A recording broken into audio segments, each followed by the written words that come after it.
incwadi kafushane Colossians chapter 1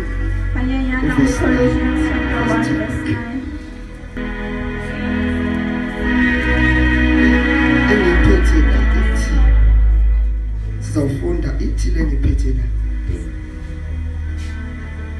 ithi for this reason we have always prayed for you ever since we heard about you.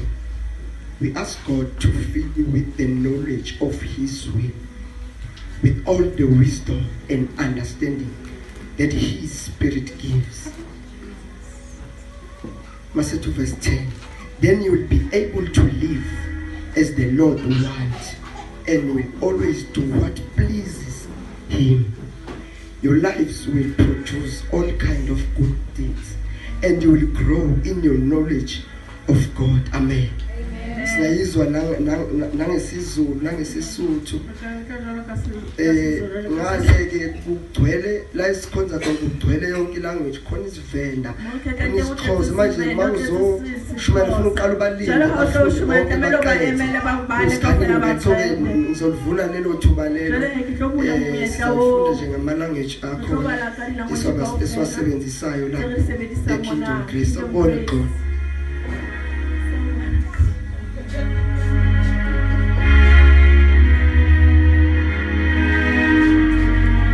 Colossians chapter 1 verse 9.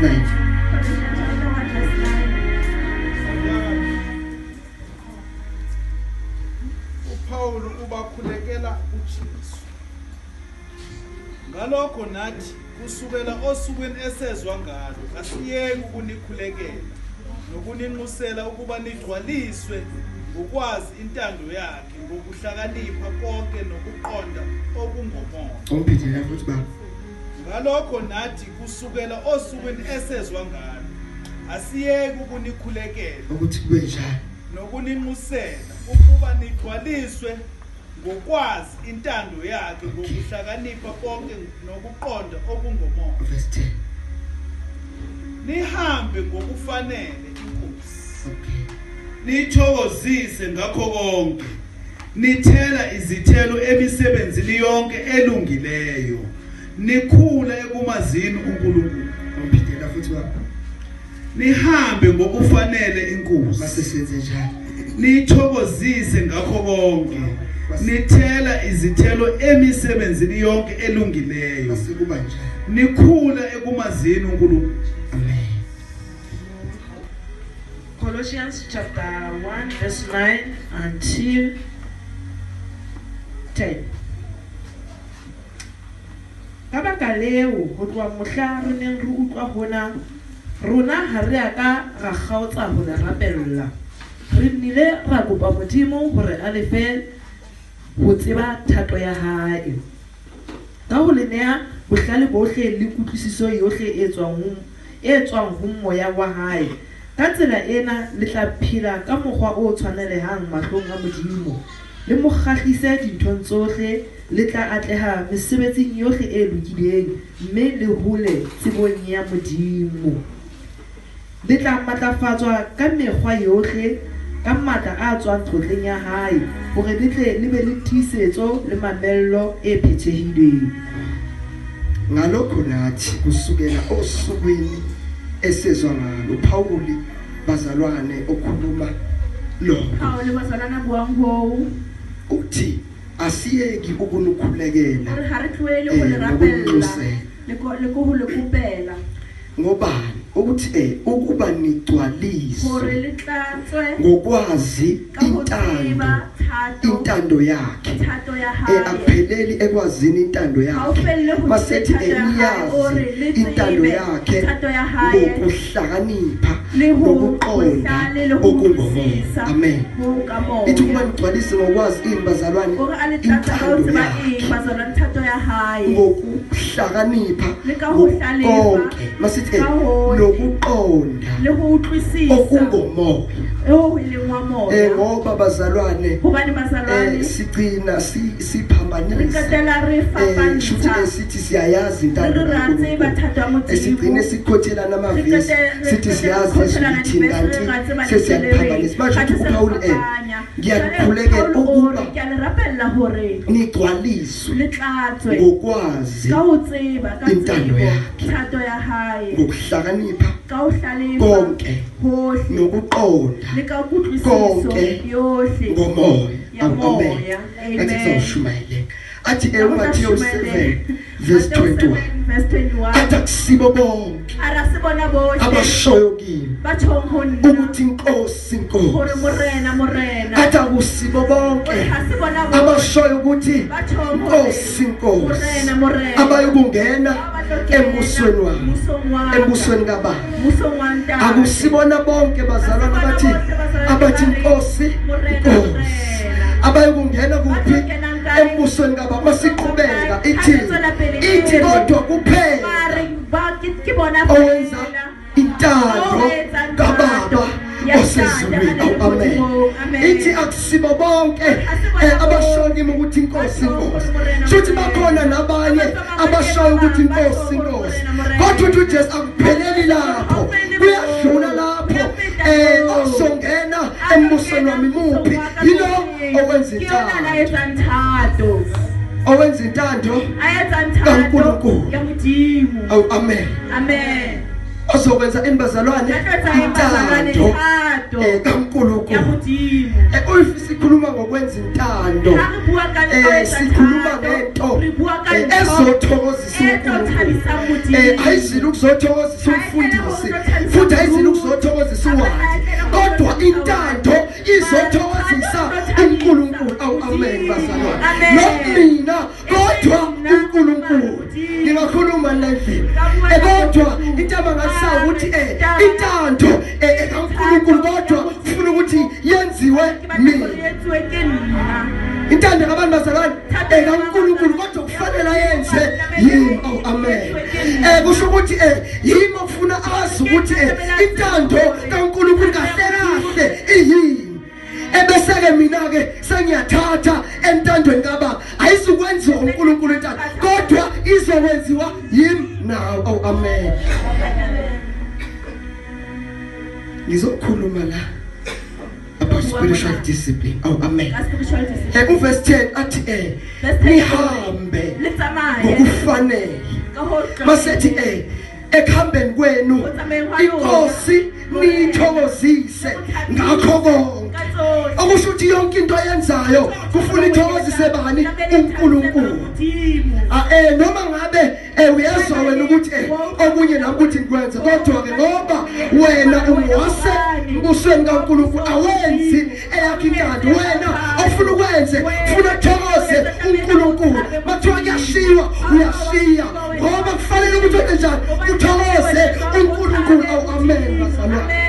Akusibo bonke abashoyo ukuthi inkosi kodwa abazongena embusweni wami yilo ozokwenza intando kaBaba.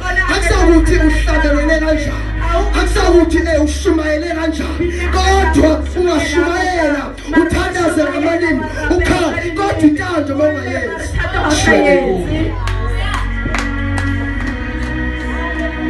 Ithi nithokozise ngakho konke.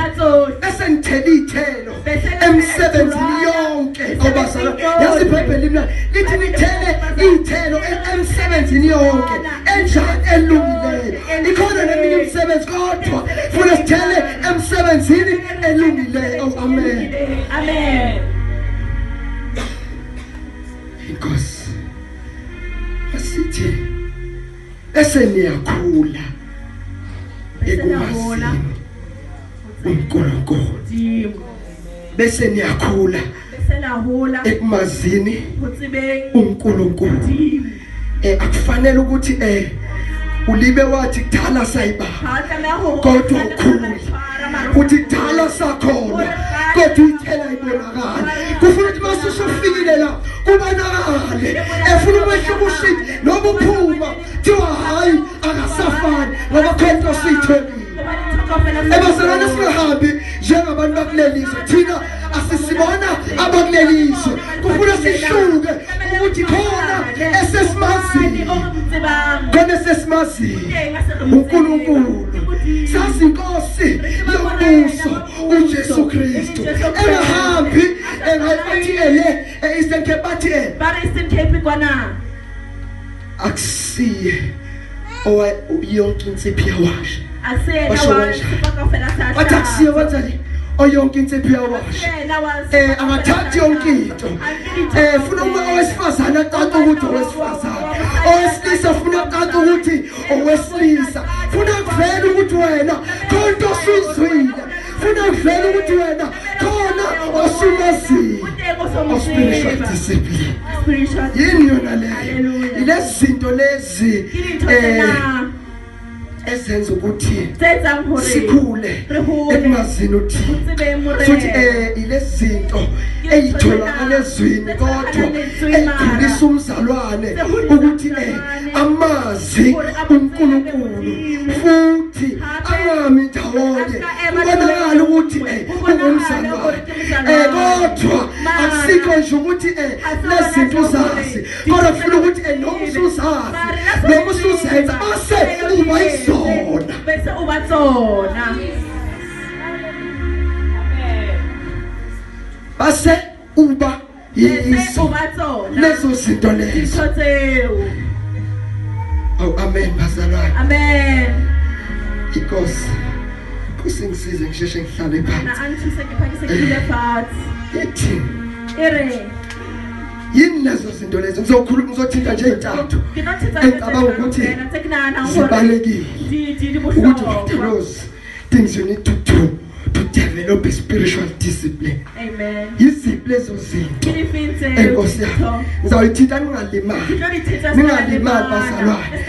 bazalwane ngithi mina you develop a spiritual discipline ukuqala by prayer. Oh amen bazalwane ukwazi ukusibiza ngomntwana kaNkulunkulu kodwa awuthandazi abaNkulunkulu bayathandaza asidini ngokuthandaza la kodwa lithi iBhayibheli iqala ekhaya usawethu uthi uNkulunkulu ophilayo hayi ukuthi sizomthola la kodwa noma esikhaya noma ligeza uNkulunkulu khona ngoba thina into eshayo basifika sontweni kuyakhaleka basifika sontweni kuyakhaleka kuyashoka basiya basifika esontweni kuyathandazeka kodwa masemakhaya asithandazi usalona ayenzi lonto ikhuluma nebandla likaNkulunkulu awukwazi ukusibiza ngekhono kodwa awuthandazi okholwayo izinto mayishona phayi uyathandaza izinto mazizinhle uyathandaza noma khambi ihlobo kodwa okholwayo warapela umthandazo thapelo akusinto ekufuna sigcine la ekonzweni mase sesiphuma ngaphandle izimo seziyosinqoba basifika la simuzu sathana ukuthi ukusukile kodwa mangifike ekhaya futhi sengibhekene naye yini ayitheni indaba ukhule kakhulu wena ushiye ekhaya iqale ekhaya uqala usekameleni uguqeka amadolo uthi uyaphila simakade uthi uNkulunkulu usekhaya mawufika lana nje ufika usuzokhuluma into osuke naye ekhaya ngoba nje sidlala amadimoni ingoba ibandla lithandaza la ingoba sidlala nje sitha ingoba asithandazi Jesus. Amen. Number 2, Jabubeli fasting. fasting Bazalwane, bazalwane fasting is not optional. fasting hayi optional Akusinto nje. asinto phela Kodwa fasting is a must. mara fasting If is a umntwana must kaNkulunkulu. halungana mudimu Ithi enye incwadi uMateyu 17:21 mabefika belethi umntwana onesithukuthwane abafundi bamthandazela akaphili bahambe baye kuJesu bayobuza ukuthi niyasazi isitori bayobuza ukuthi kungani thina esiyamphikisa masethi uJesu athina uJesu athi kepha lelo hlobo abenu aliphume ngaphandle kokuzila ukudla mase uyakhuleka awukhuleki phela kodwa kwesinye isikhathi kufuna usacrifice uthi ke manje nginikeza mina noNkulunkulu kawushukula ushiyela ezinye izinto angeke sizinqobe uma sizoba nabazalwane abahlanjana umzalwane funeka ushukula emergency siyayithanda izinto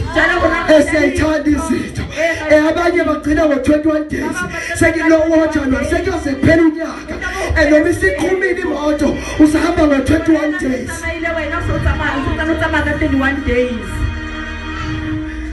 musho 21 days kodwa iyaqhubeka hayi ukuthi enyakeni sekuphelele usuzothi mawudlule kulo-21 days obanje amakhona ngoJanuary sekuphelile hayi iyaqhubeka kufuneka nje ke usuke kuNkulunkulu usuke kumuntu usuke ebandleni kodwa noNkulunkulu ungahlali ngoba ezinye izinto sinezinqobo uma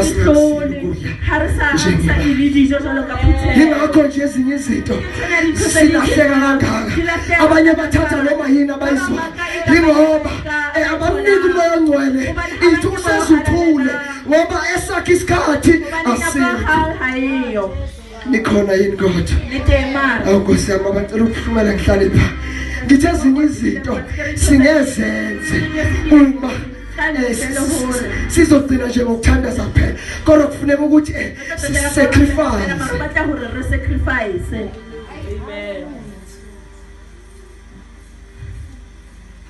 nanso-ke le engizogcina ngayo ngoba nje kunjenjenje ibandla kunjenjenje ibandla eliyavilapha ibandla kaNkulunkulu liyavilapha ukufundisa kwenzani bazalwane ukufundisa ukufunda izwi ngoba nje sinenkinga kanje nje ibandla lifuna ukufundiswa sifike siye emafonini sithole ifundo ezidukisayo siyithathe base simangazo abanye bethu dinezivalo sokushumayela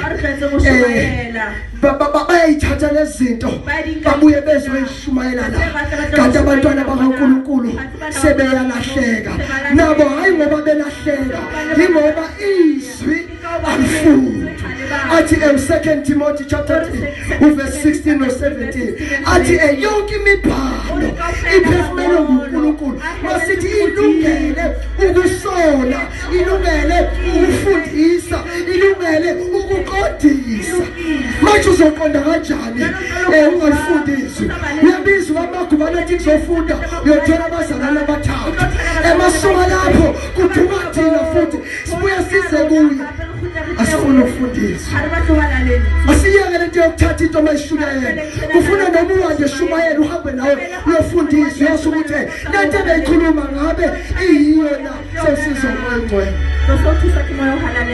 ngoba ngesimshene emuva nalizwi angelikhulume lutho uma umoya ongcwele engesibabi khona that's why sizokhotha ama-scripture sibuye sibe ngawo la sesinahleka isibandla kaNkulunkulu ngoba umnikazi wezwi akekho kuthina uthi ukuthi ufundise akumele sigcine silizwa nje lapha kodwa funa ukuthi sifunde ekhaya ke uyihlalele nje ufundiswe uhlale nje uhlale mona ama-question ubuze ngoba nje silahleka kanje siyafika lapha ukufundisa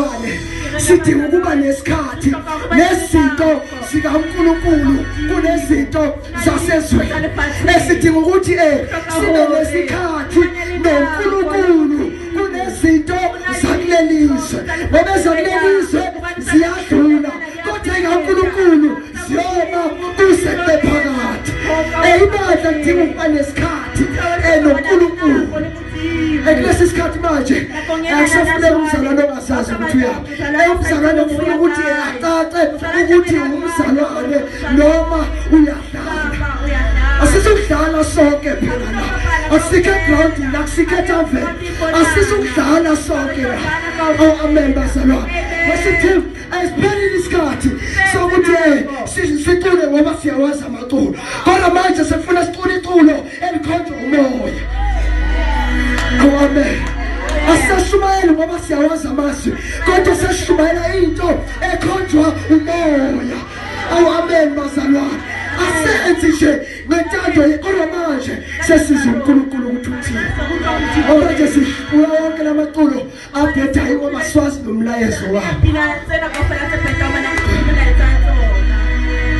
ukuvala ngale Galatians chapter 2 verse 20 ithi ngesilungu ithi my old self has been crucified with Christ masithi it is no longer I who lives it is no longer I who lives but Christ lives in me amen bazalwane ithi leso akuseyimi ophilayo kodwa Kristu ophila kumina akusho ukuthi lezinto esenzenzayo asijabulisi mina sejabulisa nophila ngaphakathi kimi kuya ngokuthi ungenwe yini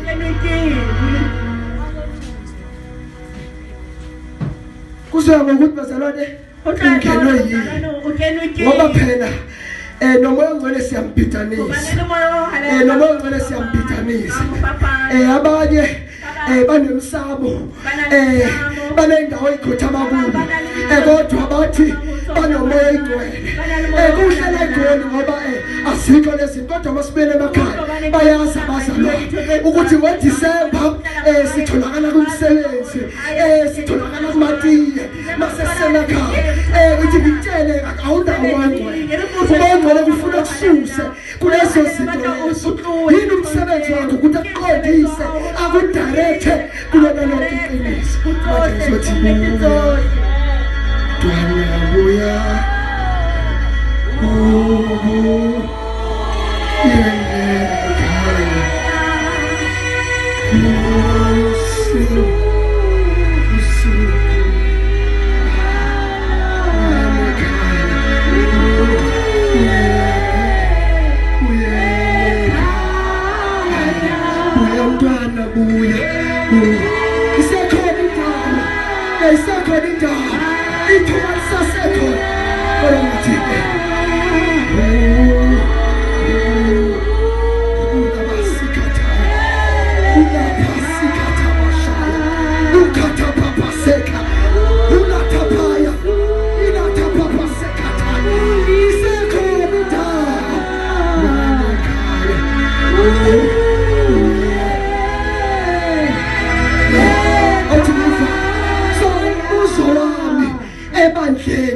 ukuthi njengoba sithi sinoThixo njengoba sithi sinoNkulunkulu kungabe uthokozile yini ngathi uNkulunkulu othi ngiphinde lombuzo njengoba sithi sinoNkulunkulu njengoba sithi akuseyimo ophilayo kodwa uKristu ophila kimi uthokozile yini ngawe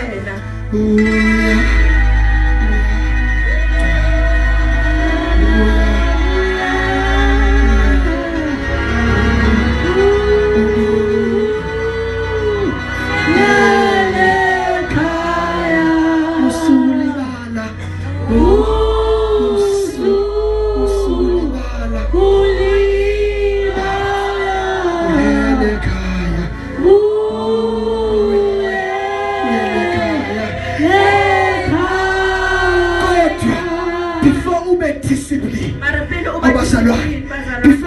discipline kufuna iqale ingqondo yakho iqale iguquke before discipline funa iqale kusetshenzwe ingqondo yakho ngoba lezinto lezi asizenzi ezasebusweni kaNkulunkulu ingoba ingqondo yethu ayikakaguquki mntwana uyamntwana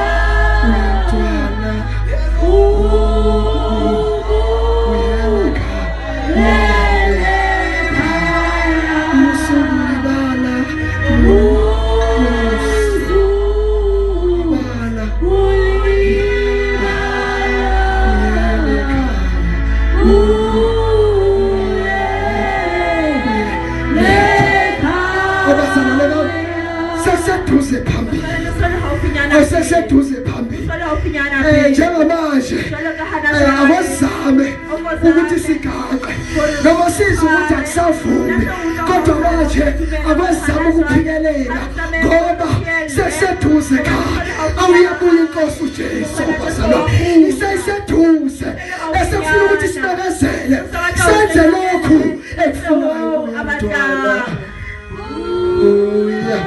uyamntwana